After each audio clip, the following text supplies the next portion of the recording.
প্রিয় শিক্ষার্থীরা, আজ আমরা পোশাক তৈরির উপকরণের উপর মজার একটি গল্প শুনব।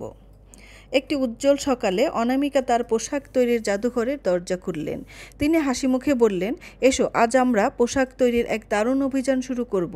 শুধু কাপড়ই নয়, আরও অনেক কিছু লাগে সুন্দর পোশাক বানাতে। তিনি দেখালেন পোশাকের প্রধান কাঁচামাল হলো কাপড়। এই কাপড় আবার দুই ধরনের হয়ে থাকে, ওভেন কাপড় আর নিট কাপড়। ওভেন কাপড় তৈরি হয় টানা ও পরেন সুতার সমন্বয়ে, আর নিট কাপড় তৈরি হয় একটি বা একাধিক সুতার সাহায্যে লুপ তৈরির মাধ্যমে। তিনি বোঝালেন, পোশাকের প্রধান কাঁচামাল ছাড়াও আরও কত ছোট ছোট জিনিস লাগে, এগুলোকে বলে আনুষঙ্গিক কাঁচামাল। তিনি বললেন, এগুলোকে সাধারণত 3 ভাগে ভাগ করা যায়: সুইং অ্যাক্সেসরিজ, ফিনিশিং অ্যাক্সেসরিজ এবং প্যাকিং অ্যাক্সেসরিজ। প্রথমেই আসে সুইং অ্যাক্সেসরিজ, যা পোশাক সেলাইয়ের সময় ব্যবহৃত হয়, যেমন সুতা, ইন্টারলাইনিং, বোতাম, জিপার, লেভেল ইত্যাদি। সুতা পোশাককে মজবুত করে তোলে।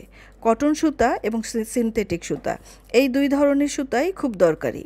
কটন সুতা তৈরি হয় প্রাকৃতিক আঁশ থেকে, এবং কৃত্রিমভাবে যেই সুতা তৈরি করা হয় সেটাকে আমরা সিনথেটিক সুতা বলে থাকি। এরপর তিনি দেখালেন ইন্টারলাইনিং। পোশাকের নির্দিষ্ট অংশে সুন্দর আকার দিতে এটা ব্যবহার করা হয়, যেমন কলার বা কাফ। ইন্টারলাইনিং 2 প্রকারের হয়, তিনি বোঝালেন। কিছু সেলাই করে লাগানো হয়, যাকে সিউন ইন্টারলাইনিং বলে, আর কিছু ইন্টারলাইনিং তাপ ও চাপ দিয়ে লাগানো হয়, যাকে ফিউজিবল ইন্টারলাইনিং বলে। এরপর তিনি দেখালেন জিপার। পোশাকের অংশ খোলা বা বন্ধ করতে এর জুড়ি নেই। অনামিকা একটি জিপার দেখিয়ে বললেন, জিপার 2 ধরনের হয়, ওপেন অ্যান্ড জিপার ও ক্লোজ অ্যান্ড জিপার। এছাড়াও রয়েছে ভেলকো, যা পোশাকের ওয়েস্টব্যান্ডে ব্যবহার করা হয় সহজে খোলা ও বন্ধ করার জন্য। বোতাম ছাড়া পোশাক অসম্পূর্ণ। এটি শুধু পোশাক আটকায় না, সৌন্দর্যও বাড়ায়।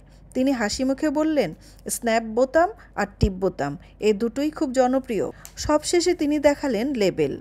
পোশাকের ভেতরে থাকা এই ছোট্ট লেবেলগুলো আমাদের অনেক তথ্য দেয়, যেমন কোথায় তৈরি হয়েছে, কিভাবে যত্ন নিতে হবে, এমনকি পোশাকের সাইজও।